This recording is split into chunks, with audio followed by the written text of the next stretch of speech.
Assalamu alaikum wa rahmatullah. Maryam, the daughter of Imran. This is one of the only people Allah subhanahu wa ta'ala mentions by name who's not a prophet. A blessed lady, a perfect lady, alayha salatu wassalam.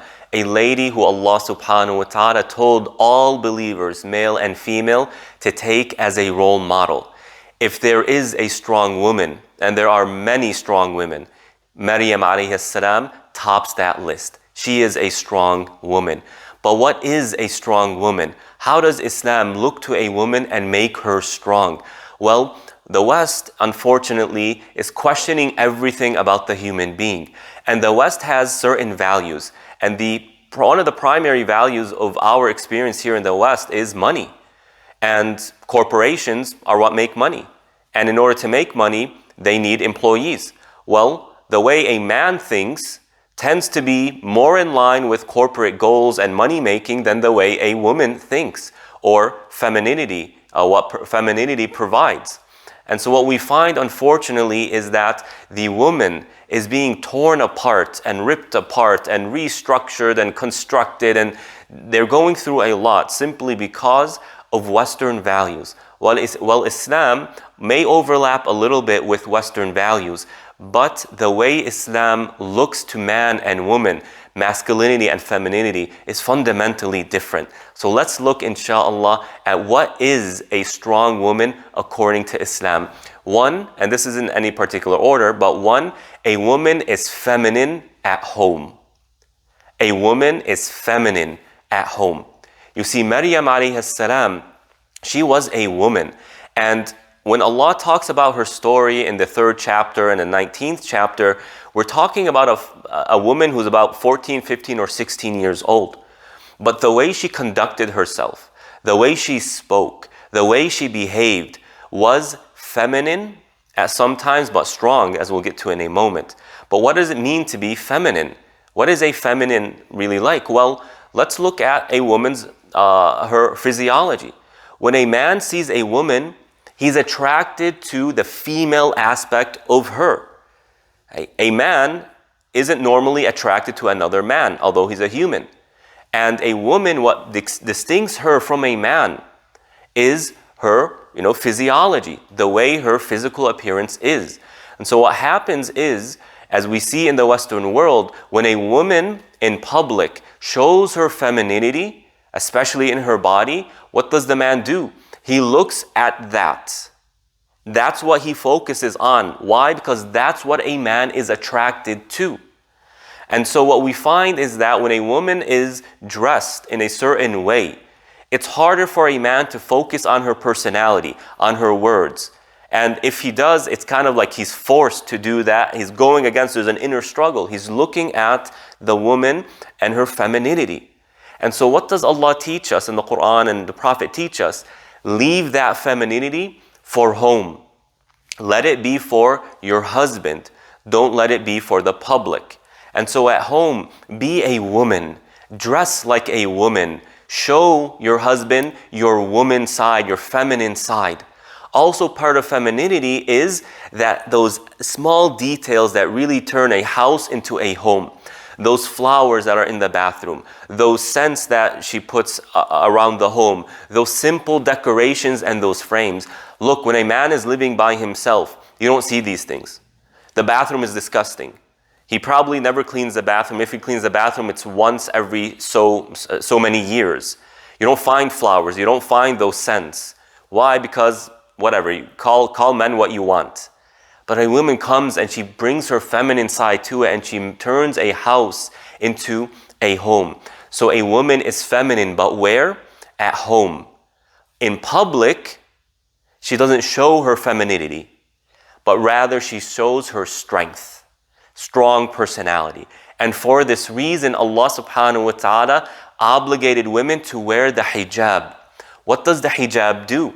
It covers her feminine side, so that when a man looks at her, he doesn't see her femininity. He sees her humanness, her personality, her stances, what she is saying.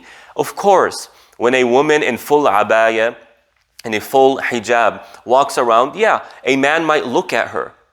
but how long will he look at her? And when he looks at her, what's he thinking about? In comparison to a woman who's wearing a short skirt and tight clothing, and certain parts of her body are visible to the man. It's very different. So Allah tells the woman to wear her hijab, and when she speaks, speak with strength. فَلَا تَخْضَعْنَ بِالْقَوْلِ.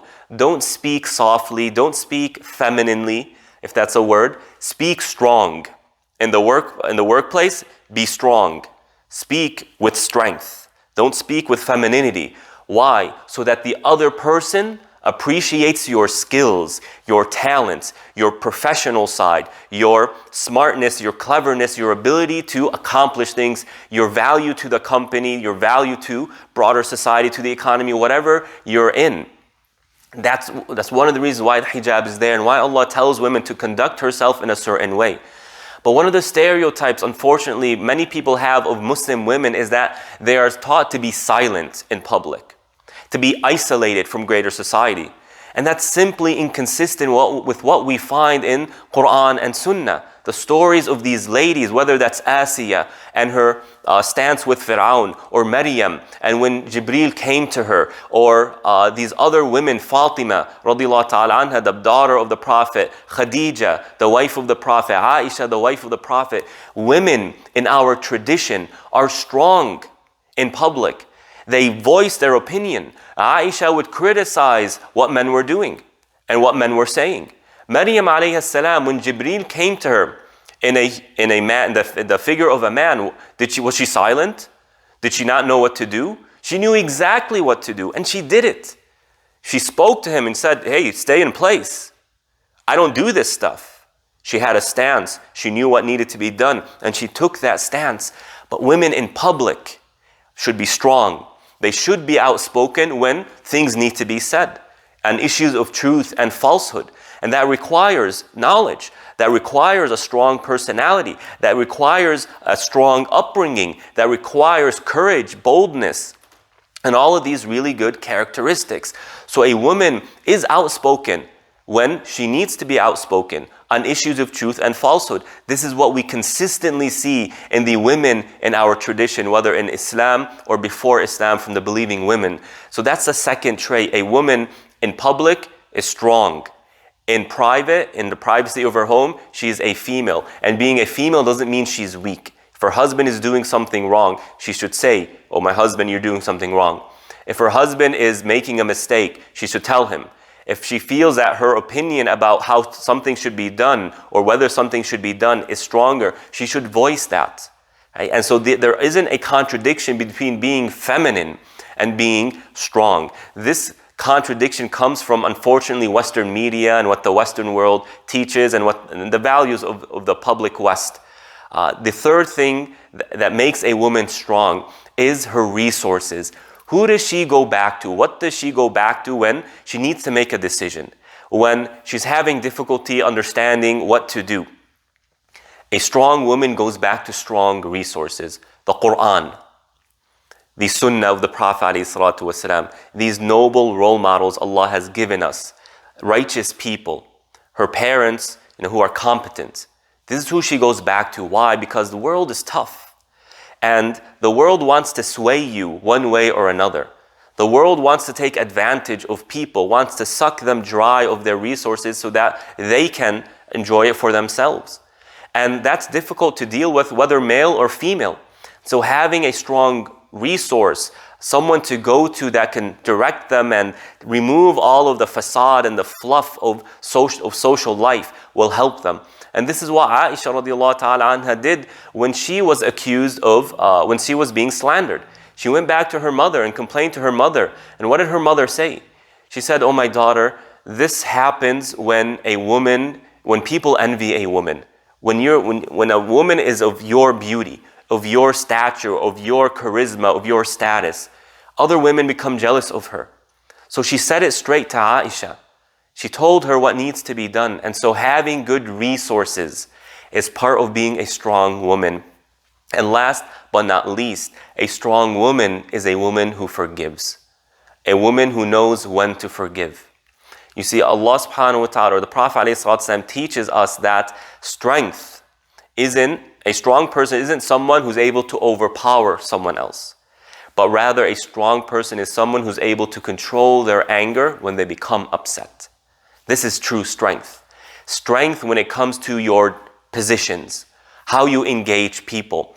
And it is a strong person who forgives, and it is a weaker person who resents. And so these are 4 things that can make a woman strong, and how Islam would look at a woman and tell her how to be strong. She is feminine at home. She is strong and outspoken in public on issues of truth. She has strong resources, and she has the strength of forgiving. And we ask Allah for tawfiq. Wassalamu alaikum wa rahmatullah.